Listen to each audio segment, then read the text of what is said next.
សួស្តីពុកម៉ែបងប្អូនទាំងអស់គ្នាបាទថ្ងៃនេះថ្ងៃពុធទី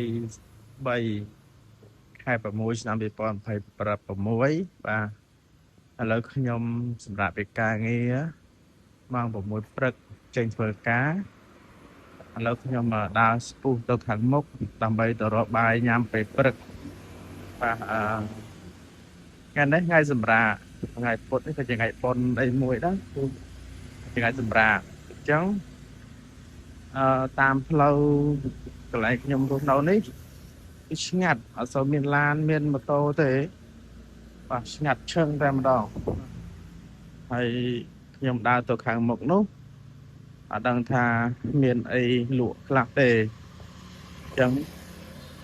ខ្ញុំទៅរកបាយញ៉ាំពេលព្រឹកជាធម្មតាខ្ញុំចេញធ្វើការគឺខ្ញុំតែងតែទៅរកបាយញ៉ាំពេលព្រឹកនៅកន្លែងបាយសាច់មាន់ហ្នឹងហើយតែបើសិនជាអត់មានបាយសាច់មាន់លក់ទេខ្ញុំច្បាស់ជាអត់បានញ៉ាំបាយទេព្រោះនៅកន្លែងខ្ញុំនេះគឺអត់សូវមានគេលក់អីសោះតែម្ដងបងអត់សូវមានអ្នកលក់អីទេបើពេលថ្ងៃមានដូចជាកាទៀវហើយនឹងបបរខាងមុខមានបបរអញ្ចឹងពិបាករកអីហូបមែនទែនកន្លែងខ្ញុំធ្វើការនេះបាទឥឡូវទិដ្ឋភាពពេលព្រឹក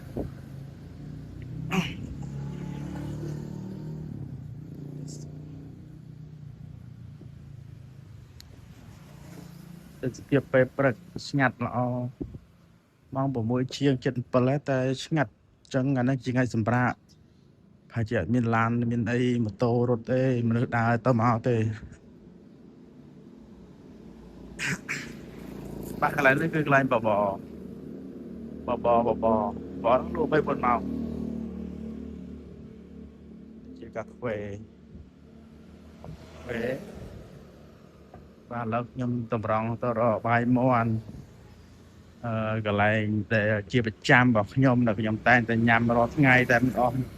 បាយមាន់បាយសាច់ជ្រូកថ្ងៃឡើងគឺទាវជីវិតជីវ៉ាជីវិងជីវងហើយជីវិតខ្ញុំអើយបាទបាយសាច់មាន់បើធម្មតាទេเอาข้าวหมูครับបាទថ្ងៃនេះខ្ញុំញ៉ាំបាយសាច់ជ្រូកអរគុណបងប្អូនវីដេអូខ្ញុំប៉ុណ្ណឹងខ្ញុំសូមបិទសិនហើយ